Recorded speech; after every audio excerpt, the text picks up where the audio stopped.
It's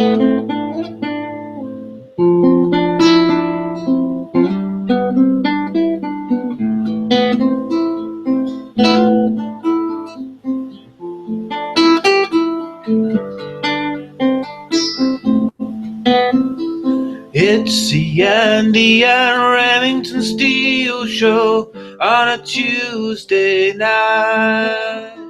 It's the Andy and Remington Steel Show for your home delight. Talking about Age of Sigmar and everything else that is cool. Talking about our Christmas presents and how they will make you drool. Now it's the Andy and Remington Steel Show, live on a Tuesday night. It's the Andy and Remington Steel Show. Hold back there, let's not fight. Hello, Warhammer fan. Another magnificent intro, as always, Mr. Rem.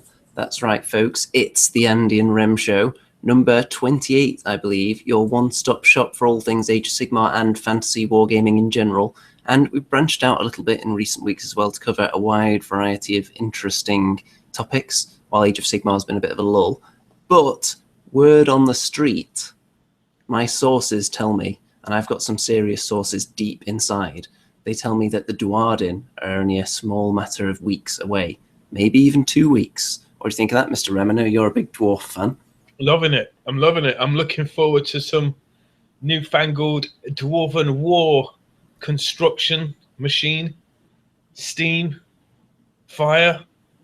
I just want to just add to this that I'm going to dedicate this program to Lemmy from Motorhead, who died yesterday, I believe. So sad times if you're a metal fan. But yeah, good times if you're a dwarf fan. Indeed. So let's have a look and see who's in the audience tonight. I believe the first comment was actually Benjamin Powell, but there's been some kind of weird live comment reset overnight. But I think he is going to be attributed with the first comment. So if he didn't already have a platinum membership, he's got one now. And I have been offering silver memberships as well to anyone who likes the video before it goes on the air. So quite a few silver memberships to hang out. And I believe that means that you no longer have to watch the show with one eye closed. So let's see who we've got in here. We've got Drunken_Elf, the #1_ in Wargaming. We've got Wasgob, Dieter, and a special mention to Dieter, because apparently while he was waiting for the show, he was watching a lot of my old videos, which is, of course, the right thing to do. Or, of course, Mr. Rem's old videos, the few of them that there are.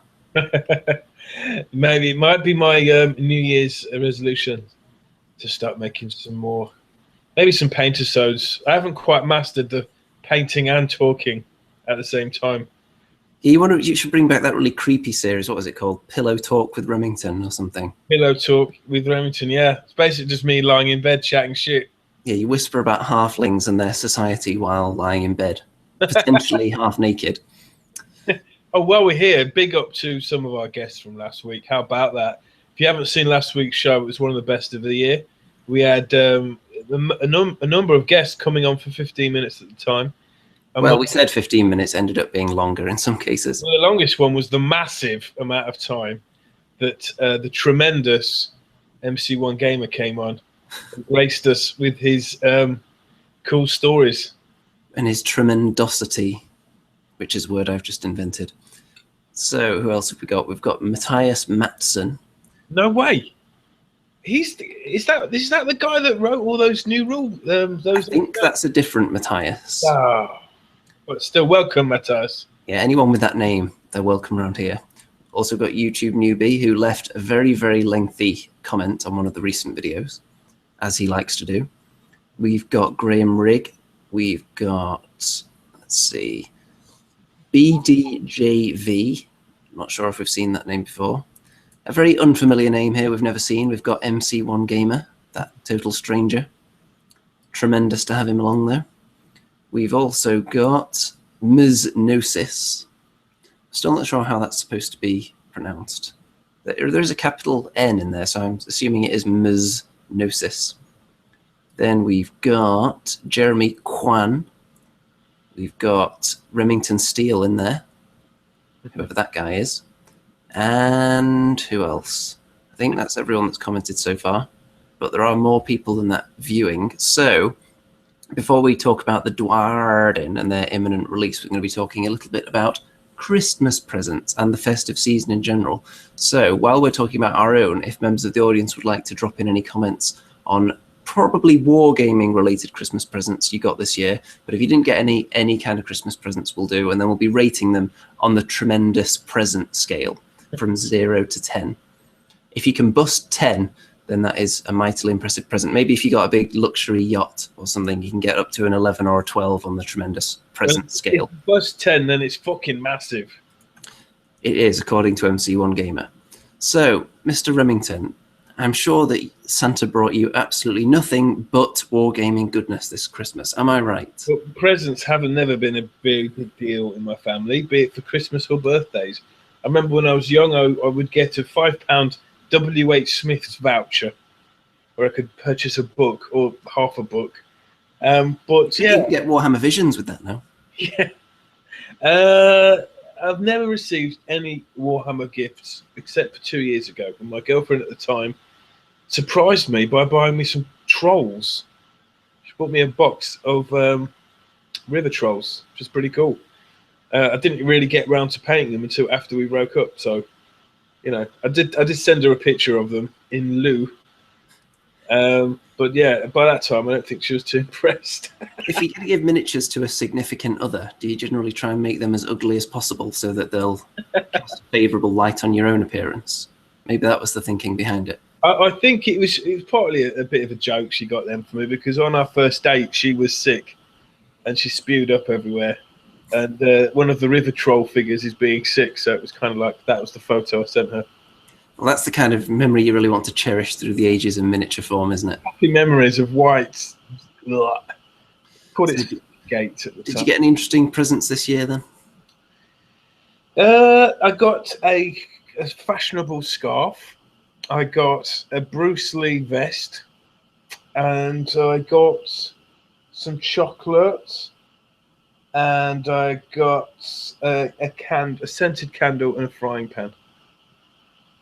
That is some exciting stuff. If you can work all those into a wargaming situation, I'll be very impressed. I did get a few more wargaming related presents than that. First of all, if I reach all the way to the back of the table here, I've got this Goblin War Trombone for Kings of War. Very tasty. You could use that for some other stuff, right? You could use it for pretty much anything, really. One big piece as well, which is what I like, not having to assemble those tiny little metal bits, which is what I was assuming. Then... That's a sound weapon, then? That is it what? It's a sonic weapon. I'm not sure. I think it fires something out of it. Then we've got the main event. Bam, bam, bam, bam, bam. What's it called again? The Dragon Fate Deus or Dias, however you want to pronounce it. Now, if you notice, ladies and gentlemen, it is a different sort of plastic. It doesn't come on a sprue, but presumably that's just for space reasons, and it is definitely a thicker, harder, more sturdy plastic, which is what you want for terrain. Because this is a beast. And if you look at that small little area there that suspends the entire thing, it can't be weak, because that is incredibly sturdy. It's very cleverly done, actually, to make it as strong as possible. I feel like I could apply lots of pressure on this side and it wouldn't break. I think it's cool. You can. There's plenty of room to put miniatures on it. I would like to see one of those Dragon Fate things slightly ruined. Yeah, you could always do that yourself, though, couldn't you?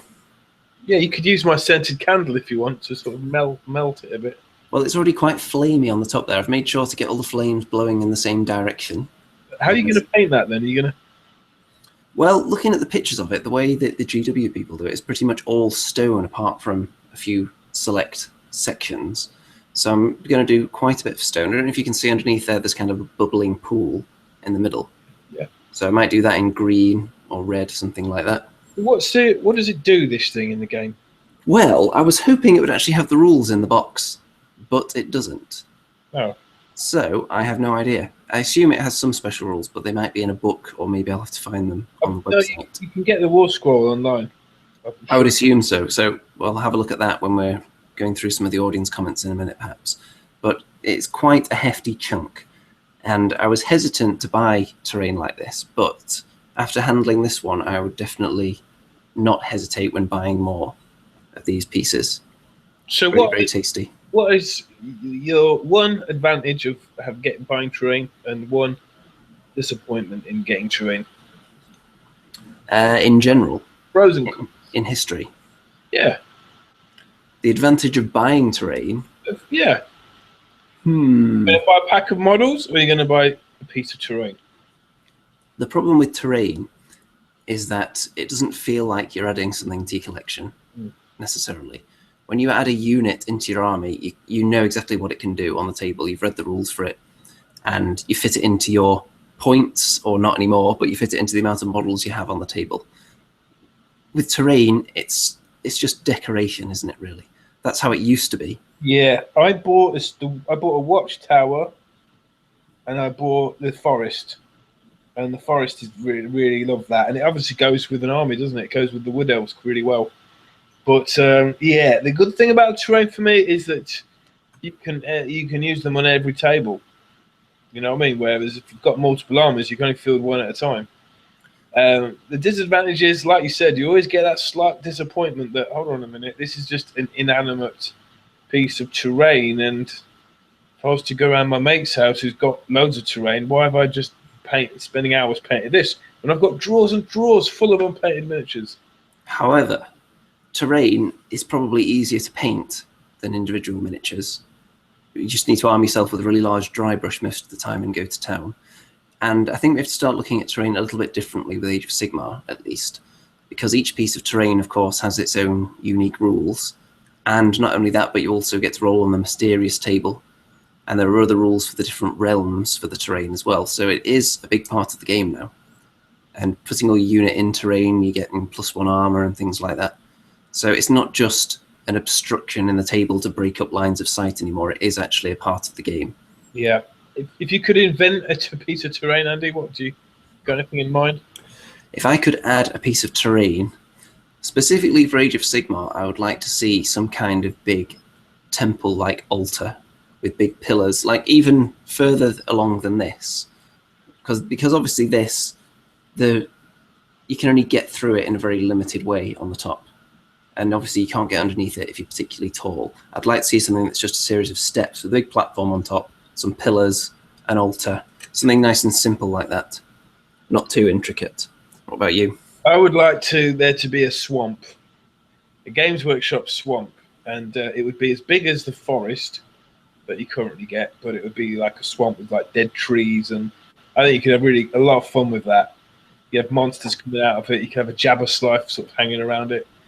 You know, it'd be kind of cool. Tentacles coming out of the muddy water.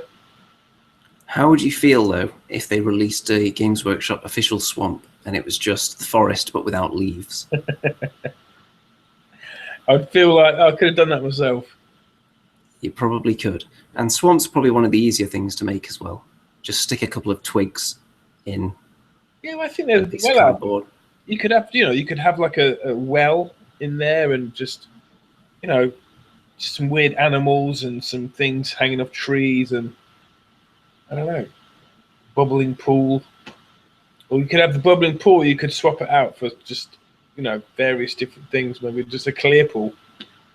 Well, I did get some other very interesting presents actually as well. I got several DVDs, including Commando, the theatrical release as well, not the edited version that takes out the neck snapping and the scalping with the circular saw blade and that kind of stuff. It's got all the fun stuff still in there. I always remember that film. It was the first 18 film I ever saw. I was on a trip to Paris on the ferry, and me and my other 11-year-old friend sneaked into the cinema and watched Commando. It was like the best thing ever. The bit where he's sitting next to the guy on the airplane and he elbows him, breaks his neck, and the flight attendant goes up to Schwarzenegger and says, "Is your friend all right?" And he goes, "He's dead tired." Yeah, there are some great lines in that. And then he proceeds to jump out of the plane in mid-flight in the cargo hold, landing in a swamp, completely unharmed. Remember when I said I'd kill you last? That's right, Matrix, you did. I lied. Ah! Classic. Also, I got a double pack, Ginger Dead Man, which is about Killer Gingerbread Man, starring Gary Busey as the voice of the Gingerbread Man. Gary Busey. Isn't that just the most amazing concept for a film ever? When was that released? It's only a few years ago. Oh. And also the sequel, Ginger Dead Man 2, The Passion of the Crust, which I haven't watched that one yet, but I'm thinking that's going to be just as amazing. How does the gingerbread man kill you? It's pretty standard. Knives, drives a car to run you over, that kind of stuff. It doesn't really have any mystical powers other than being a gingerbread man and alive. Who would win out of Gingerbread Man and Child's Play? I don't know, actually. That would be a close one. I'm not going to give away too much about how they end up defeating the Ginger Dead Man, because people should go and see it. But I will tell you that he's created because a serial killer was put to death and his ashes were mixed into Gingerbread Man mixture, and then someone also bled in it accidentally. So, of course, you add in all those elements, and what else would have happened, really? It's just logical, isn't it? Also, something that I want to show people that's a very nice present.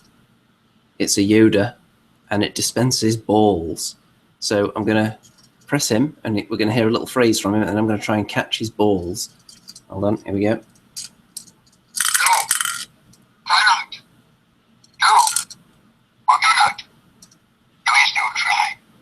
Sound words there from Yoda, and I've got a handful of Yoda's balls now, which I'm going to take into my mouth. Wow, that's seconds of fun there, Andy. It is. It's very, very interesting. So let's see what our audience got for Christmas, because I'm sure at least a few of them would have got some wargaming related presents. So scrolling up, and here we go. I think if people weren't talking about so many off-topic things. Well, off-topic, but Matthias Matson says tentacles. A swamp needs tentacles. That's pretty fair, I would say. And let's see. In fact, has anyone told us what they got for Christmas? Somebody must have done. Loads of chocolate, says Benjamin Powell. I think we all got a fair amount of chocolate. I don't know about you, though, Mr. Rem. Did you get chocolate? I went to the Lindt chocolate factory in France. Or was it Germany? Can't remember. On a school trip, so I bought a bag full of chocolate back. It was kind of cool. I've got some chocolate right here, in fact. I've got this Reese's peanut butter cup. Yeah. Which would be very tasty. And then I've got a random handful of Quality Street chocolates as well. Yeah. Too many of those are ones I don't like. I like the hard ones or the chewy ones. Don't really like the soft chocolates. Oh.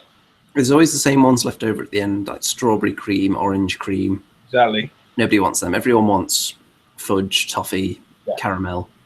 Yeah, that kind of good stuff. Let's see. Someone else must have got some presents. Hyperkinako got the first 2 CDs of the Realm Gate Wars, and he says it's a good listen. Cool. Oh, for your information, I was just playing on my computer tonight, and I looked on Steam, and Mordheim game is on special offer at the moment at £20, reduced from £30. I've been looking at that. It's not grabbed my interest too much. I've been more interested looking at Vermintide, the game actually, which is supposed to be like Left 4 Dead, which is a game I played a lot. Is it a first person? It is. Yes. Vermintide is first person. I don't know about Mordheim. I don't think that one is. No, Mordheim is more like XCOM. It's strategy, and you've got sort of 5 or 6 pieces, and they can move certain amounts, and you have to set them up for ambushes and reactions. It was quite good. But yeah, Vermintide thing, I don't know. It looks cool, but it looks like it could be a bit annoying to play that with a keyboard and a mouse. No? Which one? Vermintide? Yeah. Well, first-person games are perfect for a mouse and a keyboard, really. I don't know how anyone ever manages playing them on console controllers. I suppose so. My favourite one was Viet Cong. God, it must be about 15 years old now, 14 years old, but it's first-person, set in Vietnam. You and your buddies, not online buddies, but the storyline's fantastic. And you basically get lost in the tunnels in Vietnam. on one section of the game, and you've just got this knife, and you're stabbing people, and it's kind of scary. And there's like rats running about. That was really good, and it all ends on this hill, like Hamburger Hill at the end, and there's just swarms of Viet Cong coming up, and everyone gets killed except you, and you're running between various guns, and yeah, very immersive. I did get some PC games for Christmas, actually. I got The Witcher 3 and Fallout 4, so they're going to be vying for my attention over the next few weeks, no doubt.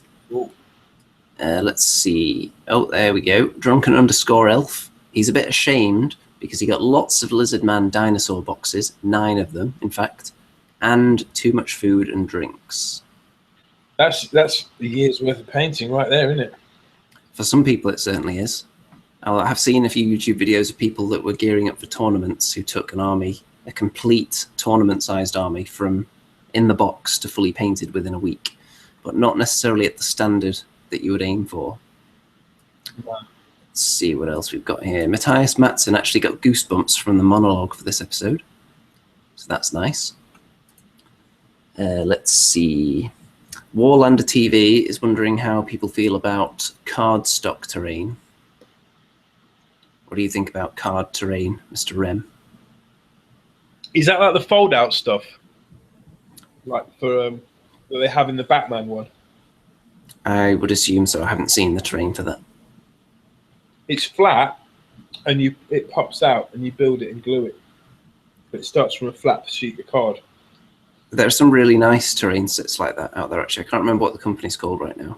But there's one that does huge, like, battlefields worth of it.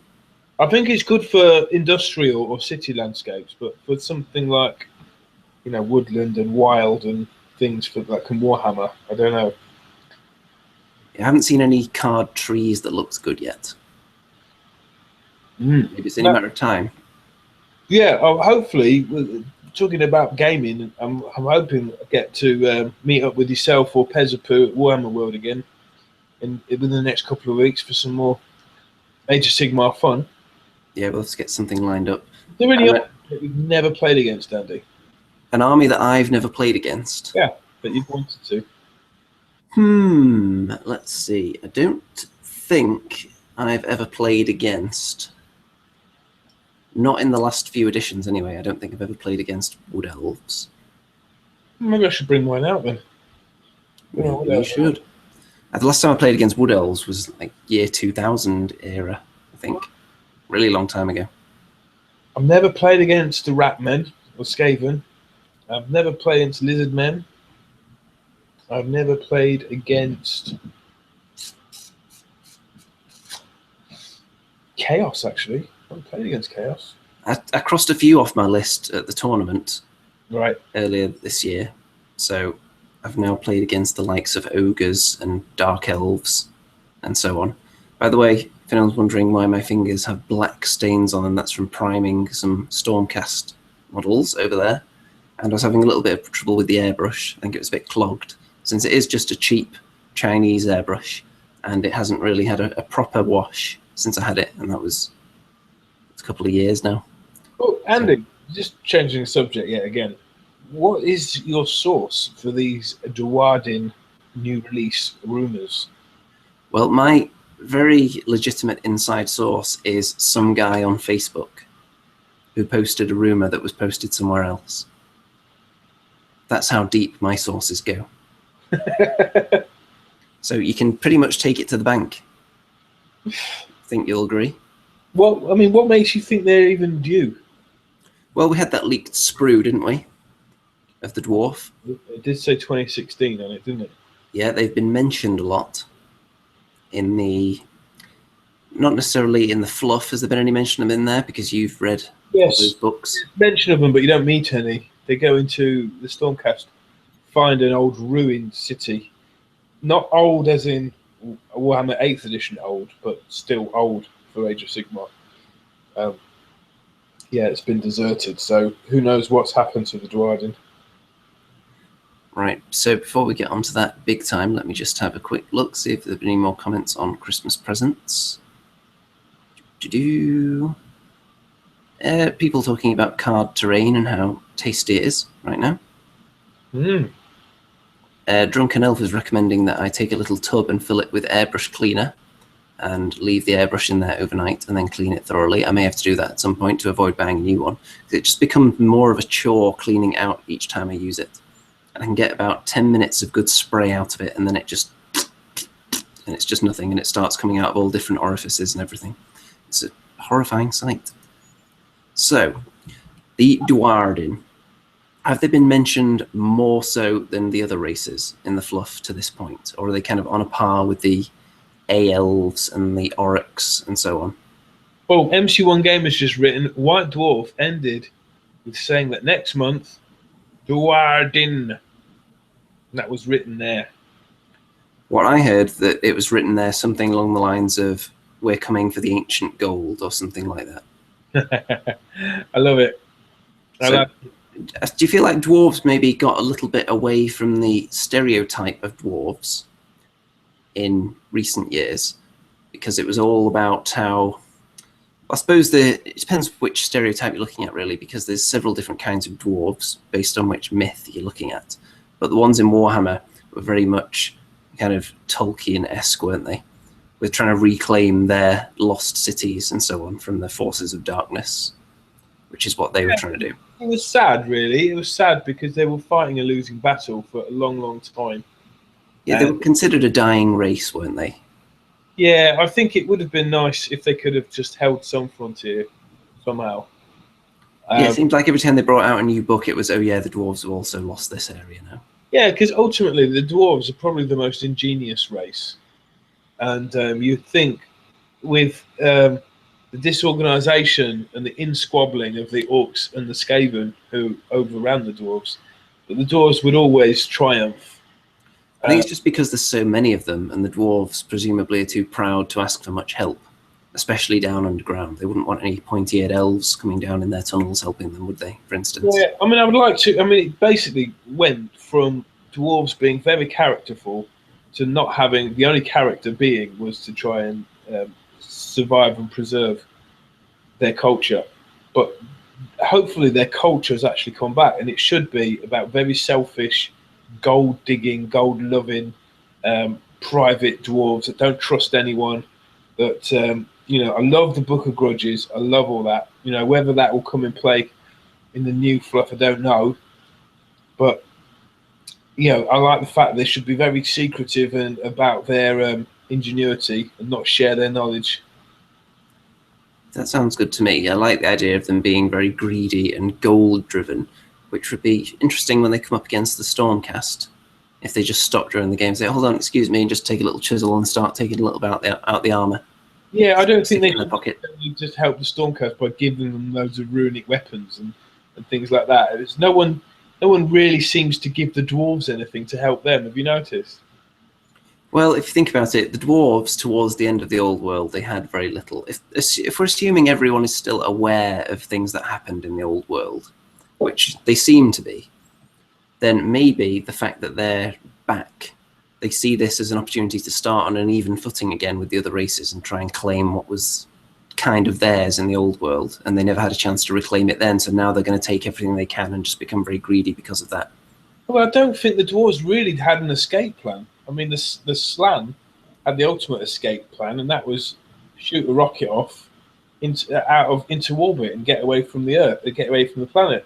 But the dwarves, with all their ingenuity, kind of, you know, got shrunk until they were just defending a small hall, and they obviously had booby traps and various explosive devices. But I would have thought they'd have some kind of panic room.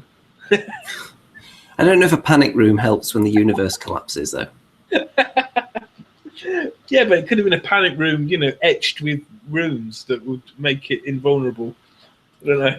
Maybe that's what's happened. Maybe the dwarf panic room has actually been preserved and it gets discovered by the Sigmarites. Maybe it's some kind of like they've been frozen in ice. There could be an interesting diorama to make the dwarven panic room. Yeah. See what kind of food they had in there to last all these centuries and possibly millennia since the universe ended, apart from this tiny room floating around in it with a few dwarves in there. And blueprints for all their finest creations. They just picked the best dwarven minds and just encased them in this room. And of course, they'd all go a little bit mad being in there the whole time. So the other thing the dwarves are most noted for is their characters. Now, who's your favourite dwarf character? I think probably the whole Gotrek and Felix Yeah, series. I've clumped them in together just because you can't really have one without the other, can you? But I think those two were probably the most characterful of I think dwarf characters. I think they should be named war scrolls, or they should have been named characters, and you could field Gotrek and Felix in an Empire army or a dwarf army that they come together. That'd be kind of cool. Well, Benjamin Powell is saying apparently they are flaming Slayer mercs, which would make sense because of the sprue that we've seen, which seemed to be a flaming Slayer. But we want to know if they're the first things out the gate, or whether they're going to be a lot of dwarves coming at the same time. Or whether that's all, whether it's just going to be Slayer, mercenary dwarves, and then nothing else for a while. Well, if you're using the word mercs or mercenaries, then you think, well, they could be playing both sides. And what are both sides? There's the Sigmarites, and there's a few like elven creatures, and there's a lot of chaos stuff around. So would they fight for chaos as well if they're mercs? I can't see that. Who knows? My favourite character, I think, is Joseph Pugman. I think he's great. Our concept of this master brewer and his rangers, and they were one of the first models I ever bought, was the second version of Joseph Pugman's Rangers, Regiments of Renown. And I still, to this day, have not completed painting them. I painted about 10 of them, and I like about 5 of the paint jobs. So Well, that tells people all they need to know about your painting, doesn't it? just something about metal miniatures that I think they're hard to paint. They're very time consuming, and you have to multi-layer the paint, because when you put paint on metal miniatures, it looks very dull compared to the way it looks on plastic. I can't say I really have an eye for that. I just slap about 18 layers of varnish on it to make sure it never chips off. And even then, in the last edition, I was still having Dwarf Runesmith with like a book that hangs off his belt. So you have to put him in a unit. And because he's not designed to go in there, all of the others are in a similar pose, like one of their elbows is brushing against his book and the same bit of paint chips off over and over and over again. I mean, modelling-wise, the most frustrating thing about dwarves is that they are so small. And when you see them on a table, especially in the 8th edition, they look like, what, is that your army? Is that it? And it's just like this tiny portion of the table, because they're such little miniatures, but they're so detailed. So when I do my dwarves, I have them always standing on things, to give them an extra foot or two, make them look a bit more imposing. Maybe the dwarves need a spaceship of some kind to rival the Slan. Well, people have been talking about a Zeppelin. I think you can already get that, though, with Titan Forge miniatures. You can, but I think it would be nice to see something official, because it would just look insanely good, wouldn't it, if Games Workshop did a huge airship for the dwarves of some kind.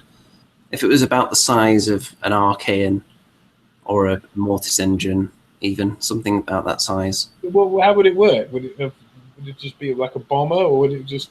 I imagine it would fly, and it would have some kind of guns mounted on it underneath. We don't have any transport vehicles either in Age of Sigmar. No. I mean, the other thing, just away from the transport thing, which you have for Chaos Dwarves, is that people have been mentioning some kind of golem or some kind of dwarf... ancient ancestor of some kind. Yeah, which could be interesting. That was one of the things rumoured in the dwarf release last time. The new book, but that never actually happened. But when you look at ancient mythology, dwarves, actually, before Tolkien, they come in like Viking mythology. Dwarves and giants. So there's no reason why there can't be some kind of BFG for dwarves. Only giants. The dwarf BFG. That'd be interesting. He would have to grow a beard, though. Might look a bit out of place otherwise. BDJV says Bugman and his Rangers rock. I think that's fair to say that they certainly do. And Benjamin Powell wonders if Bugman will return. I think he's been killed, hasn't he? If you look, a lot of people have been killed and then come back, though, in Age of Sigmar. Maybe like a grandson, the great-grandson of Bugman. Wouldn't he have been killed as well? Maybe Bugman made it into the panic room. I don't know. Maybe he didn't make it into the panic room, but he impregnated someone who was in the panic room. I think having dwarf women would be good. So a dwarf woman, Valkyries, I'd call them. Dwarf Valkyrie. That's something we never see, is it? In most fantasy settings, you don't really see dwarven women, do you? No, dwarf Valkyries or dwarf shield maidens. And then the classic joke is always, do your women have beards too? Yeah, maybe they could have they could have beards. Bearded women or that'd be kind of cool. What would their powers be though? What would they be good at? I imagine they would probably just release them. They'd be very similar to just dwarf warriors.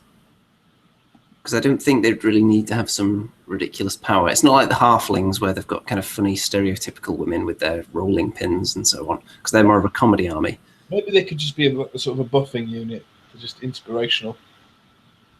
You know, no bravery checks or something like that.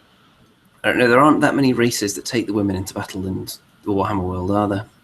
But you would, Elves, obviously. if there was going to be one, it would be the dwarves because they're fighting for their very race, annihilation. So surely the dwarven women would take up arms or pick up some guns. I would be interested to see how they handled it, if they did do it.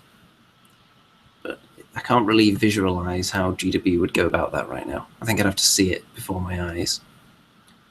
Benjamin Powell, Dragon Age has girl dwarfs. Yes, it does, and they don't have beards.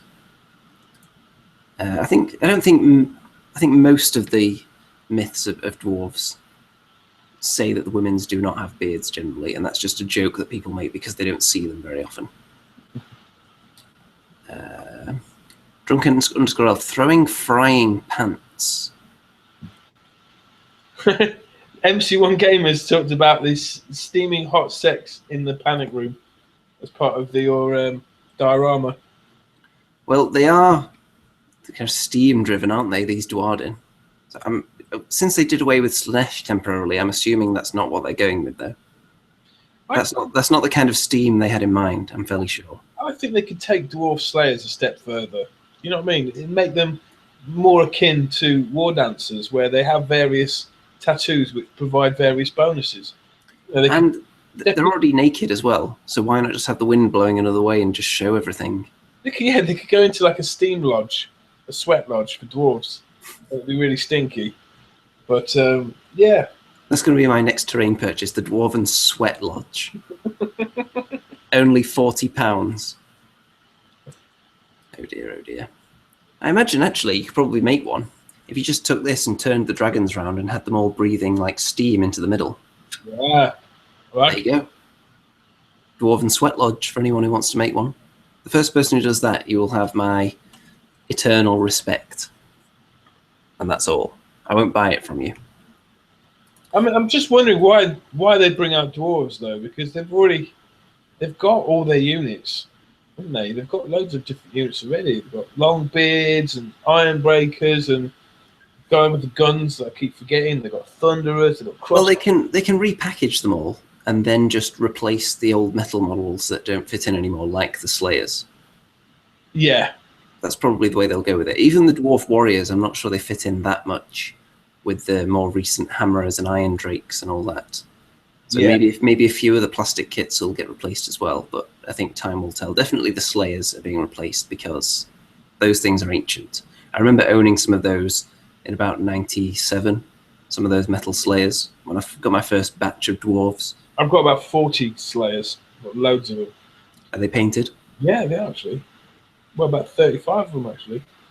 They're painted. I've got loads of the current edition, and I've got loads of Marauder miniatures from the 90s. I've even got a couple in the 80s as well. Maybe we should team up our dwarves to take on Mr. Pezapoo and his Archaean and friends at some point. Okay, the Slayer army. Because I think we would need a few Slayers to bring down Archaean, to be fair. Now, there was a Slayer war machine called Malachi Mackinson's Dwarf Goblin Hewer. Goblin Hewer, but I nearly bought it actually, but it looks a bit fiddly. Basically, it's just this kind of machine that throws axes out automatically. But what I liked best about it was the crew. The crew looked really cool. and of course Malachi Mackinson. He's a big character in the Gotrek and Felix saga, the dwarf inventor. I would like to see that machine come back, but I would be interested to see how it was differentiated from the organ gun, which is already very tasty. What would you do to make it stand out from the organ gun? Because it would have fairly similar rules, you imagine. Obviously, it's not going to be misfiring and whatnot, so you wouldn't have the worry of how many barrels it's going to fire. Maybe it has a set number of axes it can fire, and they're not quite as powerful, but it's also not going to jam on you. Perhaps.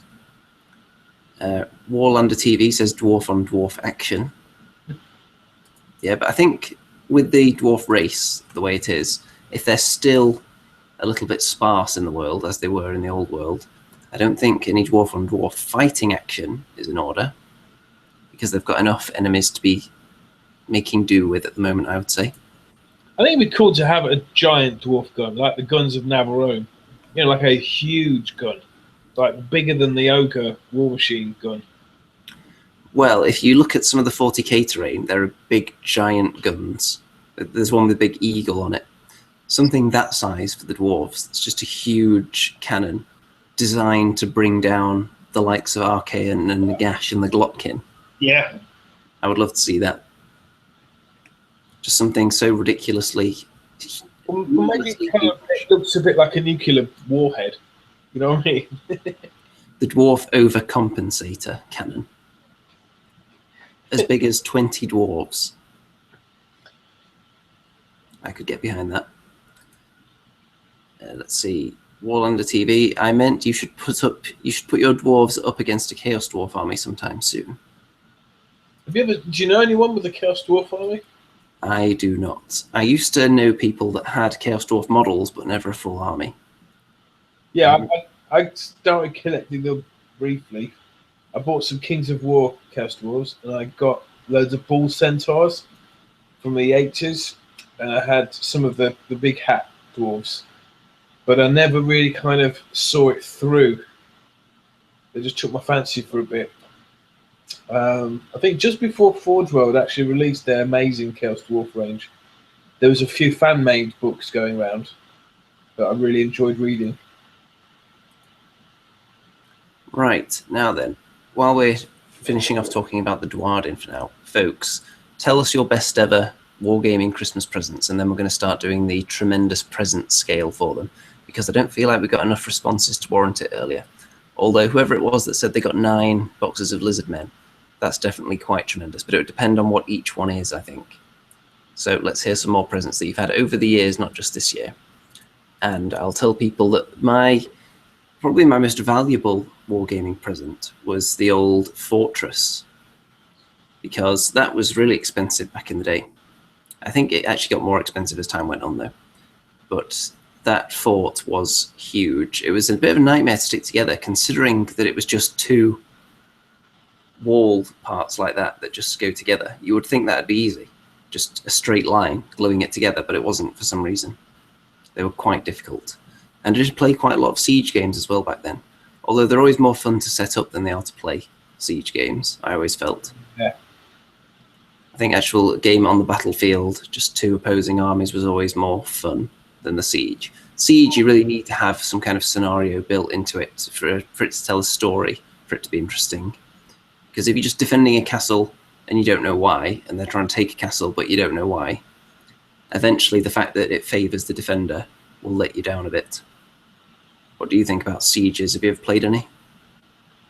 In any editions? No, I did build a siege gun, though, out of matchsticks, and I've still got it somewhere. Hollowed out, it looked a bit like a cigar. It's a cigar piece of wood, and I hollowed out one end of it to make this gun. Yeah, it's pretty good. But yeah, I've never had a proper siege game. We used to do, when I first started playing, we just used to make up little scenarios. Do you know what, actually? When I first started playing Warhammer with my mates, and we didn't read the rules properly and everything, the way it actually played was really similar to Age of Sigmar. Really similar. I think that's why I like Age of Sigmar. It just reminds me of the early games of Warhammer. And, you know, today I had a bit of free time, and I watched a I watched the 9th edition battle report by Gaming with the Cooler, who's a pretty big wargaming channel on YouTube. Yeah, former mini wargaming person, which is of course a big advantage when you're jumping into the community with a built-in following. Well, if you watch the first 5 minutes of that video, it's enough to put you off 9th Age, in my opinion, because I'm open-minded to it. But this guy knows the rules, and he's talking through the rules very quickly as he's playing. But Jesus, so complex, nuts. It's I recommend anyone watch that. They actually get through the game in about 20 minutes, but man, it would have taken me about 3 hours. You're not been converted then to the 9th Age yet? I just, if you want to do it, that's cool. It's whatever. But for me, it's just too complicated. But I still love massed units and mass battles. I do. Now we've had some presents here. So Dieter, his best Warhammer present, Malekith Dreadlord on Dragon. So that's 2 different presents. How tremendous would you say they would be as a present? How tremendous would you be feeling if you opened up a Malekith or a Dreadlord on a Dragon? I don't think it's a particularly great model, I'm afraid.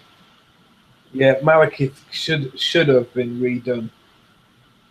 If it hasn't been, if it's not in the current Games Workshop plans. But I think that is a figure that would they should have released at the end times. A proper one. For the size and value, would you give it a 7 on the meter? Well, it might be, to all intents and purposes, it'll be a collector's item soon. So I'd give it a 7. Fair enough. Wasgob got a copy of Dreadfleet for Christmas. Always wanted to play that.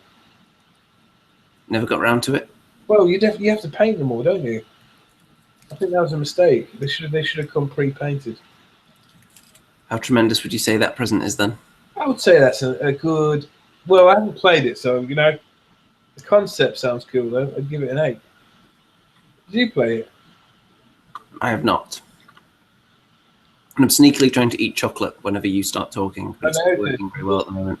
Your eyes go laconic, and you don't really listen to what I'm saying. So at least I can see there's some movement going on there. I listen to everything you say, Mr. Wren. I'm not sure if the audience do. Drunken_elf Hero Quest was his best ever gift. That is a tremendous present, Hero Quest. Whenever you got that, it was beastly, especially back in the day when the rules stood up a bit better. I assume you've played Hero Quest in the past, Mr. Wren. No, I would have, but I didn't. What was your game that got you into it then? First one? I think Warhammer. What's it called? Warhammer, the role-playing game. Second or third edition role-play. It's got the dwarf on the front with an axe, and he's like chopping into an ogre. So what was the first one that actually had miniatures though that you played? Oh, well, you know what? That would have been actually first edition. So my friend had some old Lord of the Rings miniatures, Boromir and some random goblins and trolls, and he had all the knights, and I had all the shitty evil miniatures, and he always won. But I was the paint jobs at the time were really something to look up to. So, and then I got for a birthday present, I bought myself the second edition one. What was the third edition? One with the 3 rule books. Talked about that before, but yeah, that was the one. So I'm going to give Hero Quest a 9 on the tremendous meter. Wow. Do you have to paint the models in that one? Yeah. Well, you can play it without painting them. I think most people did. But each player has just one figure? They can do. Or you could play as multiple heroes if you don't have that many people. But it's a board game? Yeah. So what do you got to do? You got to get to the middle? Or well, there's a little map that will tell someone where all the monsters are living and so on, and where all the doors go, and what's inside the treasure chests. Is it about killing monsters or getting treasure? It's a bit of both, and then one of the nice things about it is that it continues scenario to scenario, kind of. So you can retain your equipment and move on to the next mission, and to the next layer of the dungeon. The only problem with it is that there was only one board. So obviously you can make it different with the positions of the doors, but it was all still a little bit the same each time. Did they make different boards or different dungeon types? Well, they did Advanced Hero Quest, which I believe had a different board. I'm not sure if they ever branched out further than that. And then, of course, when they got to the likes of Warhammer Quest, they had different tiles that you slot together. So it got a little more dynamic at that point. What do you think of War Master? I never actually played it. It never really captured my imagination back in the day. Is that it was like fantasy, but really smaller miniatures? Yeah, it was like the fantasy version of Epic, except it was slightly different scale. Cool. Let's see what else we've got here. Yeah, everyone backing me up that Hero Quest is amazing. Jason Marsh, his best present was Warhammer 3rd Edition with Raw Ruglud's Armoured Orcs. Yes, I've got them. Have you? Is there anything you haven't got from back in those days? I went through a phase of scouring eBay for all the regiments of renown, and I even got the undead skeleton ones, but I was disappointed when I actually got them, so I sold them on. What was wrong with them? The old metal undead miniatures are really pants. The detail on them is really, I don't know, I'll use the word schmoggly, just came up in my head. Very schmoggly. So, where would you rate that on the tremendous present meter then? Or Hero Quest? No, the orcs. Ruglud's Armoured Orcs? Yep, if you got those for Christmas. Which ones? The original ones or the ones with the big crossbows? Well, he's going to answer that. What about Warhammer 3rd Edition then? Love it. How would you put that out of 10 on the tremendous scale of a present? 9. How do you feel about those editions now, looking back, compared to the stuff we get now? Because obviously the models back then, generally the plastics was single pose in the boxes, whereas now you get all kinds of crazy stuff in there. A lot of it's associated with you, how you were at the time, and the memories it invokes. I love the old artwork, and I love the old concept that you just swam in the realms of imagination so much. And now it's all like high resolution color, and it doesn't leave much to the imagination anymore. To be honest, nor do the new books. The new books are written for a lot of a younger audience, but back in the day, they were written for an older audience. So you kind of your linguistical ability became a lot more advanced. Looking into that old lore and the old like little black and white pictures and the weird and wonderful world of Warhammer. Now it's a lot more. It's all done for you, isn't it? But that's sign of the times, isn't it? People haven't got time for imaginations anymore. It's a sad state of affairs. Now, we've had a comment from Warlander TV here, and the way it's worded is very strange, because he says, "My father used to play Hero Quest with me before bed when I was a kid." So does that mean that he was a kid only before bedtime? I'm going to guess it means that when he was a kid, he used to play Hero Quest with his father before bed, and that he wasn't a kid and then turned into an adult when he went to bed. I'm going to guess that's not what he means, because that would be silly. Mm-hmm. But I think many of us started with Hero Quest, and I was certainly among them. The other games that were similar, like Dragon Strike, which I have again now. I've only played it once so far. Trying to get another game of it soon. Do have a VHS player ready as well, when people want to come and watch that and play a few rounds. I remember when I was a kid, there was a video game called Dragon Slayer. I loved that game. Really hard though. You can get the app for it now. And there's Space Ace and is it Dragon Slayer? Yeah, you're that sort of gangly knight, and you either go left, right, up, or down, or you press your sword button. And if you make the wrong choice, you die instantly. So you have to remember the right combination of moves at the right times. But at the time, I think the guy who invented it was called Don Bluth. The graphics were like superb. It was like playing a cartoon, rather than blocks and weird graphics. That was next level. Cujo Painting says Dragon Quest, not Slayer. And then Daz Hewitt says Dragon's Lair. So Dragon's which was it? Lair. Dragon's Lair, that's it. Oh, so not Dragon Slayer, but Dragon's Lair. That's right. Or Lair. Dragon Slayer was a film, wasn't it? And the hero was that really wimpy guy that ended up being a wimpy lawyer in Ally McBeal. Was it as good as Hawk the Slayer? No way. You look a bit like Hawk from Hawk the Slayer, I think. I don't know. The elf?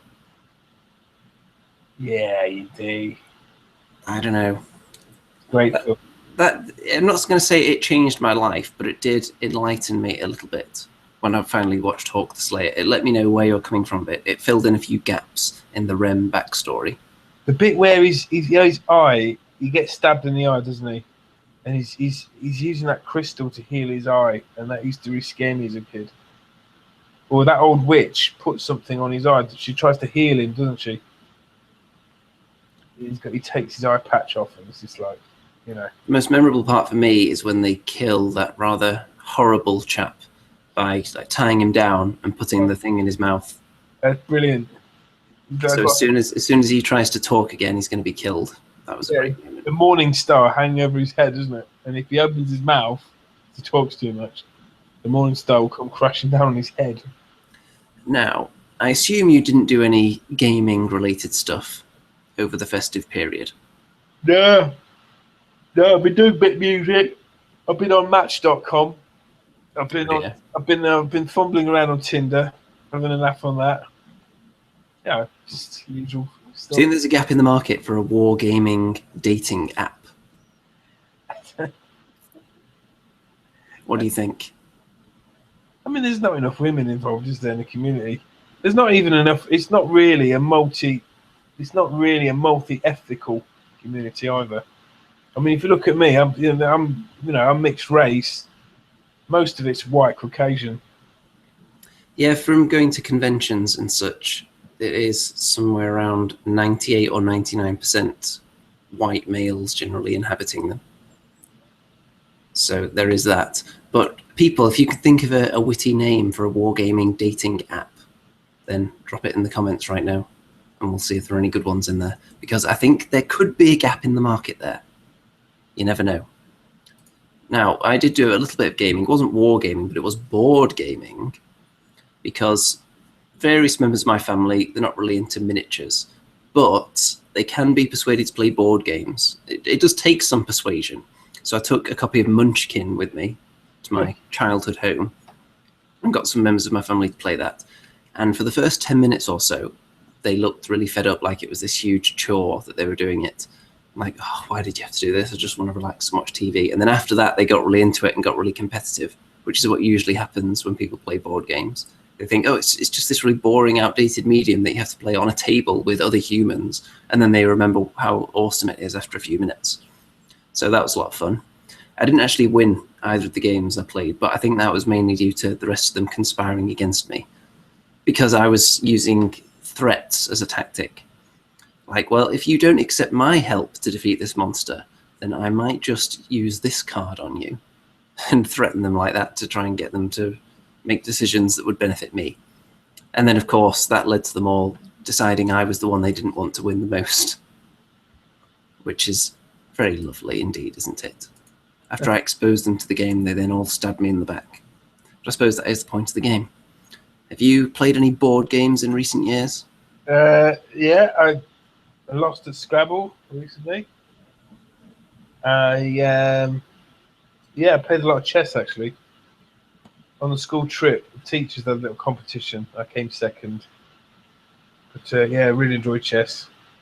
Did you feel like wargaming over the last few years has kept your mind sharp in the tactical realm that you were then able to translate into chess? No, it's not as sharp as it could be. I need more games. I'm still, a lot of me still caught up in the hobby side of it. That should actually be the title of your channel, shouldn't it? Not as sharp as it could be. Yeah. Matthias Matson just said Illuminati. I don't know if he's trying to subliminally message people there or whether that's the name of a board game. But either way, Should be a good computer game. Could be like a wicked computer game, couldn't it? Could like span the centuries and Benjamin Powell, apparently, Ticket to Ride is fun too. I've heard that, but I haven't actually played it. People say it's very, very good, though. Yeah, he was talking about a board game, Illuminati. I've never heard of it, though. Well, I've heard of the Illuminati, although now that I've said that, I could be next on their hit list. So maybe we shouldn't say that live on YouTube. Well, if we don't come back next week and I've been replaced with a really crude lookalike, perhaps someone from Hawk the Slayer, who clearly doesn't know anything about Age of Sigmar, rather than the fountain of knowledge and wisdom that you normally see before you, then you'll know something's up. So, Mr. Rem, we're almost onto 2016. Do you think that's going to be an exciting year for Age of Sigmar? I think it needs to be. I think having divided the gaming community somewhat this year, Games Workshop needs a unifying factor. That needs to be Age of Sigmar with a comp system. That needs to be Age of Sigmar appealing to the old Hammer fans, and still somehow getting new fans, getting them lured in with the more simple side of the rules. They need to just keep releasing fantastic miniatures as they have been doing. And they need to do it fairly quickly, I think. Here's a question that could be fantasy related. When it comes to the specialist games that they're going to relaunch with their new specialist games division, are they going to tie any of those in with Age of Sigmar rather than the old world? Could you imagine a game of Blood Bowl with Stormcast Eternals as the players, for example? Yeah. It'd be interesting to find out whether they go that route with it, or whether they stick to the tried and tested formula. They'd actually look like American footballers, though, wouldn't they? They might do a little bit. And then you've got your Mordheim. Would they keep that how it was and be a final link to the old world in the miniatures games, or would they move that forward in the timeline as well? That would be interesting. If they popped it out at the same time that Mr. Vince and Powell's finish off their rule set for Age of Sigmar Mordheim, that would be a bit of a slap in the face for them, wouldn't it? I think they will do Blood Bowl next, personally. That was the biggest one, wasn't it? I think so. I think Blood Bowl has traditionally been quite a huge one. But do you think they'll stick it with how it is in the PC games, which was very true to the tabletop game, or do you think they'll move that into a different timeline, get it with the times? It's true. They've given all these away in the computer games, haven't they? Well, I don't know. Maybe they'll invent some new. Well, they just released the 40k, or the 30k one, the Betrayal at Calth game, which is kind of a specialist game in itself, which is a gateway into 40k, really. I see. So maybe we will see other original games in that vein, in addition to the classics. I really do. I hope it's not Sigmarite and Chaos Base, because I'm really bored of it now. You bored of Sigmar? Yeah. Even after worshipping in front of his statue? Well, I just did that because I was told to for the camera. Didn't you feel the warming glow of his guiding light as it caressed your cheeks? That big statue, right, is a bit disappointing close up because it's not made of gold. So I don't know what they're doing with all the money they've been getting off people. I'm not sure they can really warrant building a solid gold statue outside the Games Workshop HQ just yet. I think they might have a bit of trouble explaining that one to the shareholders when there's this huge money sink at the bottom of their financial outgoings, and people would wonder what that was for exactly. And there might be one or two difficult questions forthcoming. I'm not sure they would have any answers that would be acceptable to the shareholders either. What were these games like to play? I mean, could we have a game of Mordheim or Necromunda and me get into it after one game? They're fairly simple to play. One that you could definitely get into after one game, I would say, would be Gorkamorka. Okay. because so many people got into that on the back of just going into the store. Each person had a truck, a couple of orcs in it, maybe 6 people around the table. Everyone go and try and collect these barrels. And if you don't make a sound when you turn in your truck, you're not allowed to turn. And if any orc actually falls off your truck, then it takes damage. All the rules were just hilarious. And they made that first experience a very memorable one. What about fantasy-based ones? The fantasy-based games, I don't think Mordheim or Blood Bowl are that easily accessible compared to the 40k ones. Gorkamorka, YouTube newbie says Necromunda is stupidly quick to get into. Right. So it seemed like the 40k ones had a lower barrier of entry, knowledge-wise. The fantasy ones were a little bit more in-depth, which might mean that they simplify them or come out with another simpler game, because that's the direction they've taken Age of Sigmar. But it depends, would a simpler specialist game be what the people out there are looking for, or are they just trying to grab a new crowd with a simple game? Time will tell. Matthias Matson, Gorkamorka, man, the laughs me and the droogs get from that game. I don't know who the droogs are, but yes, there were a lot of laughs in that game. MC1 Gamer, Gorkamorka meant you had to make a vehicle or two, which was fun. He loved taking World War II vehicles and orking them up. Yeah, that was always good. It was just really fun because converting stuff for an orc army, it's like making stuff for a Nurgle army. It's really easy and you can't really do it wrong.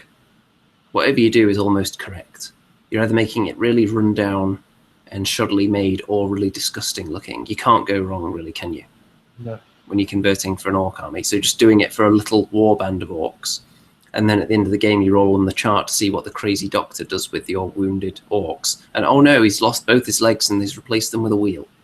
And you can actually convert that onto the model. And that was always a lot of fun. Gorkamorka, I would definitely be interested in playing that again. I just haven't known anyone around here who's been interested lately. But if they brought it back as a game in the store, I'm sure that would cause a swell in popularity again. And I, for one, would welcome it. Which one are you looking out for the most? Whatever I can get to play. No. You're just starved of gaming, aren't you? Yeah. Yeah.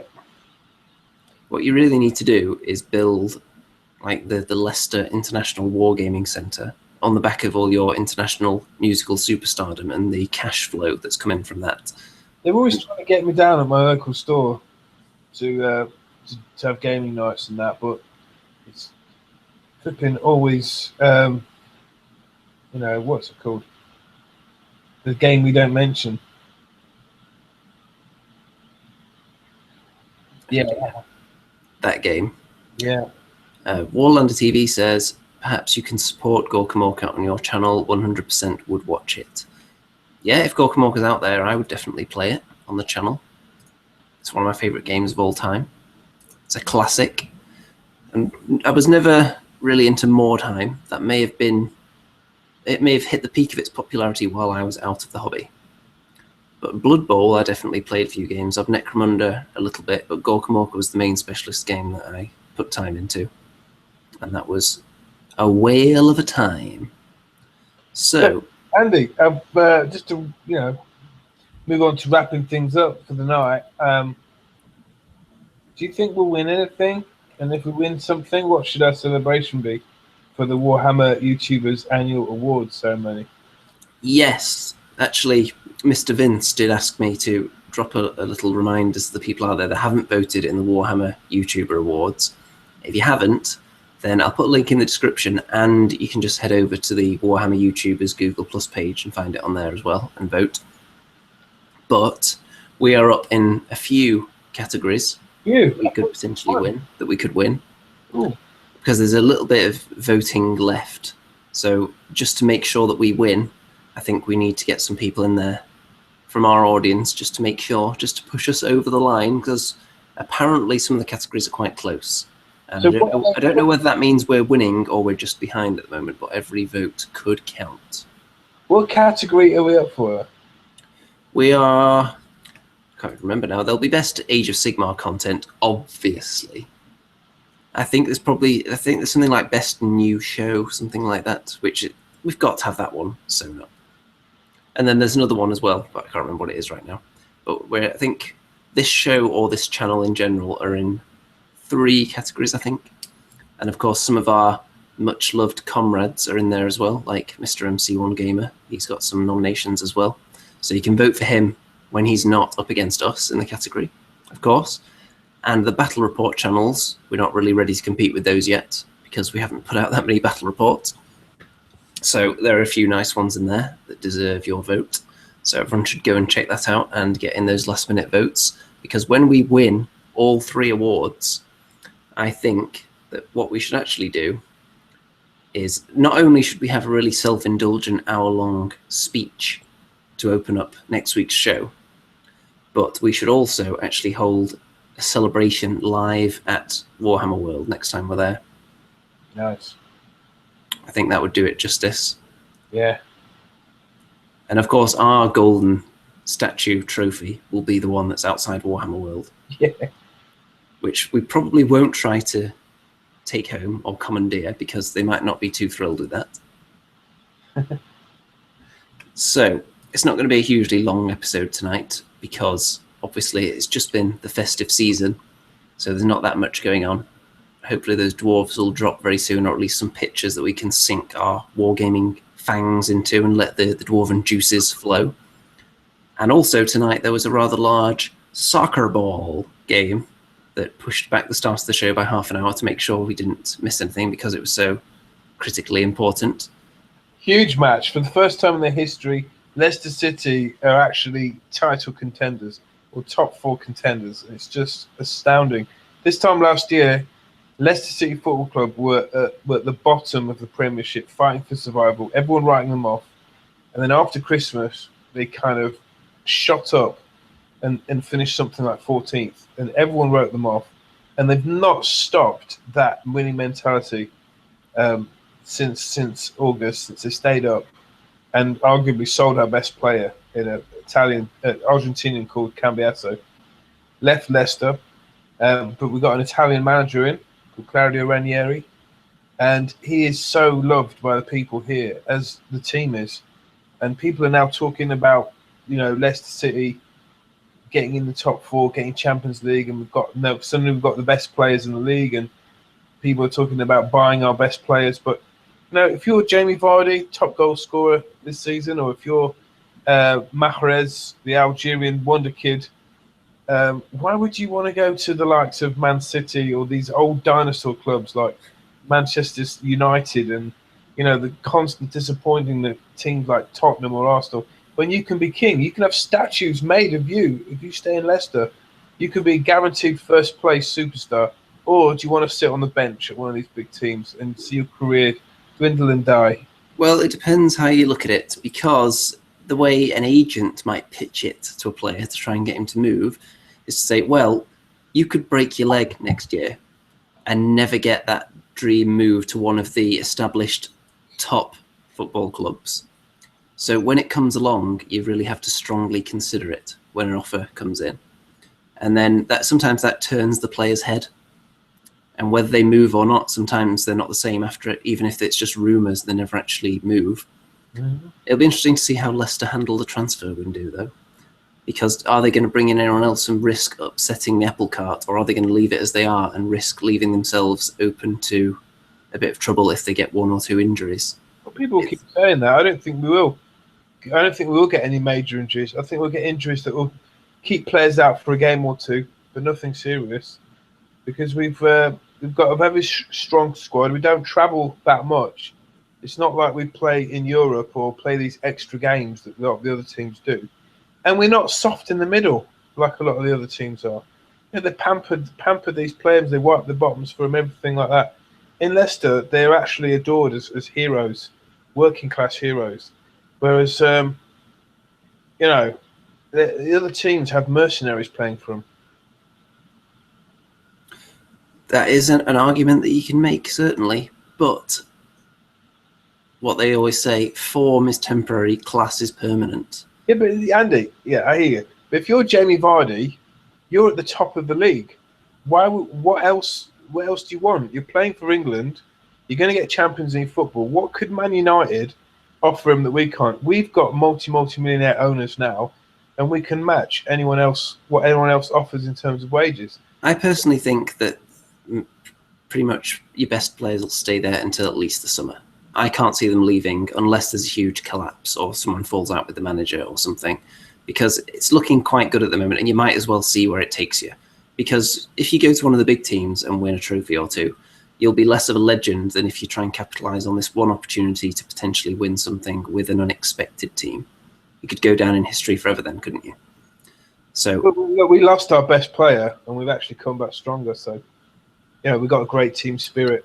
There is a risk that you could end up selling players and then turning into like what Southampton did, where after a while you can't keep selling all your best players year after year after year. No, that's right. But the interesting thing is, those 8 or 9 or so players that they sold, have those players improved the clubs that they've been to?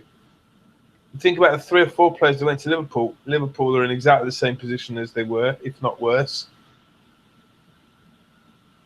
Time will tell. Bought Schneiderlin from Southampton. Are they in a better place? No, they're in a worse place.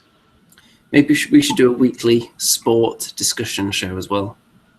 Exactly. I think if you're at a club and you've helped that club do well, you should be loyal to that club, and you stay there and forge yourself a legend.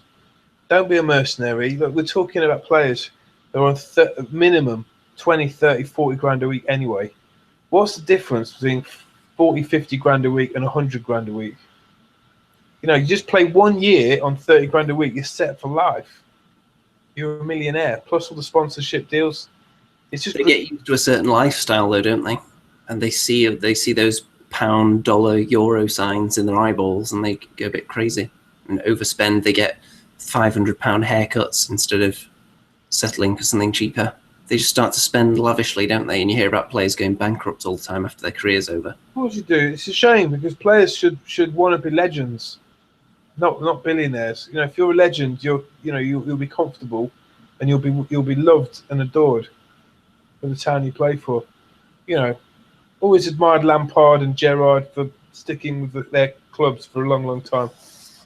By the way, I think people have actually been sitting through this football discussion because they've been waiting for the song at the end.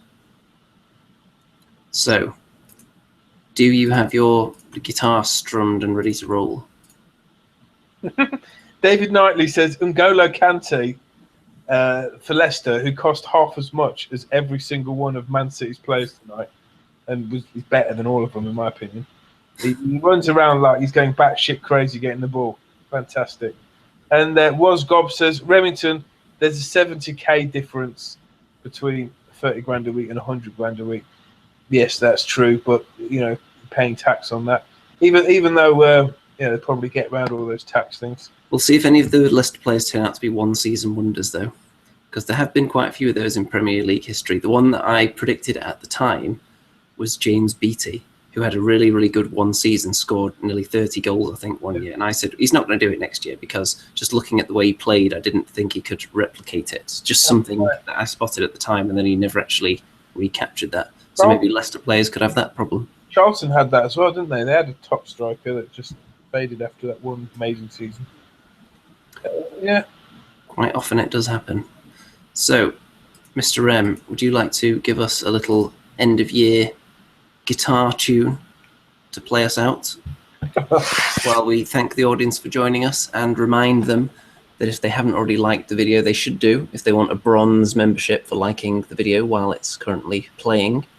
And if you want a silver membership, I think I'll give those to anyone that leaves a permanent comment after the show is over, after you've refreshed the page, and leave it not in the chat box, but in the permanent comments. And we can wish you a happy new year. And there is our wonderful logo for tonight's show. And I hand things over to Mr. Remington to play us out for the year.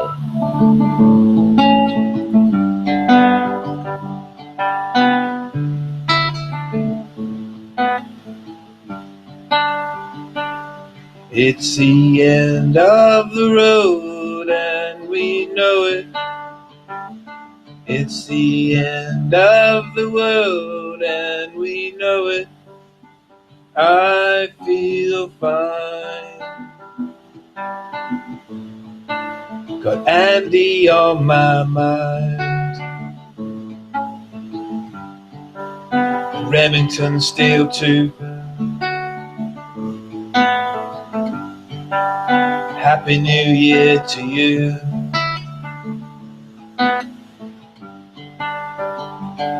It's the end of the year and we know it. It's the end of the year and we know it. And I feel fine.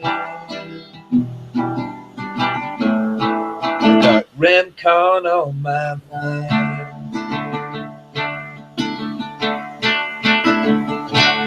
Vote for the Andy and Remington Seal Show. Thanks for watching. Andy Palooza.